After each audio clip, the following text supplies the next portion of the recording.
غروب تابستان آرام آرام روی شانه های شهر می نشیند. خیابان ها پر از زندگی اند، از صدای بچه هایی که می دوند تا صدای خنده مادرانی که با فرزندانشان قدم می زنند. باد ملایمی از لابلای درختان می گذرد و بوی نان تازه و چای خانه ها در هوا پخش می شود.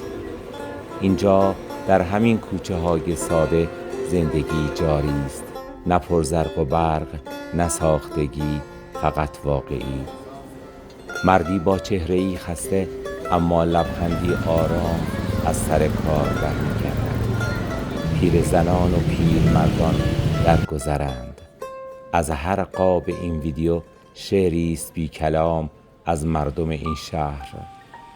هر قاب این ویدیو شعری است بی کلام از مردم این شهر، از امیدهای خاموش، از لبخندهای ناگفته و از آن مهر بی ادعایی که در نگاه رهگذران موج میزند.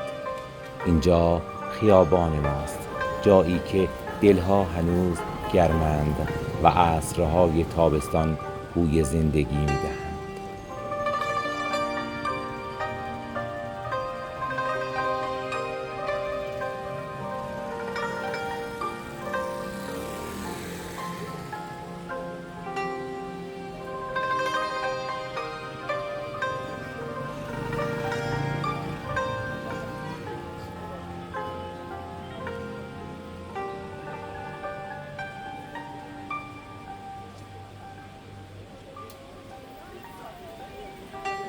و این خیابان شاید تنها خیابان امروز ما نباشد، شاید جاده است به سوی فردایی روشن‌تر، به امیدی که در دلمان زنده است و به لبخندی که بر لب کودکانمان می نشیند.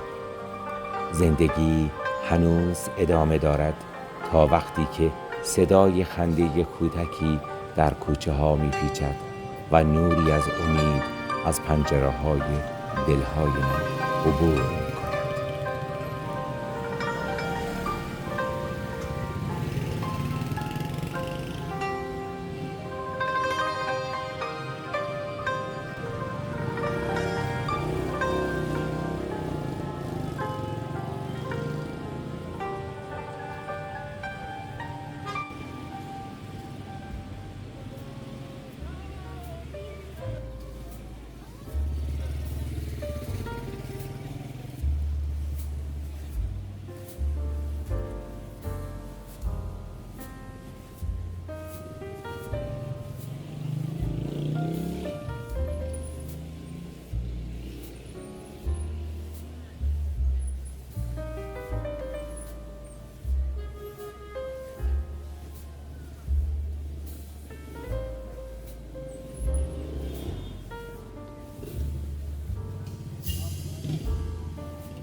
شب از راه فرا می رسد ولی گرمای دلها هنوز جاری است. چراغ‌ها روشنند، دلها گرم. در خیابان‌های شهرم زندگی هر روز جاری است. بی هیاهو و بی ادعا، به امید فردایی دیگر.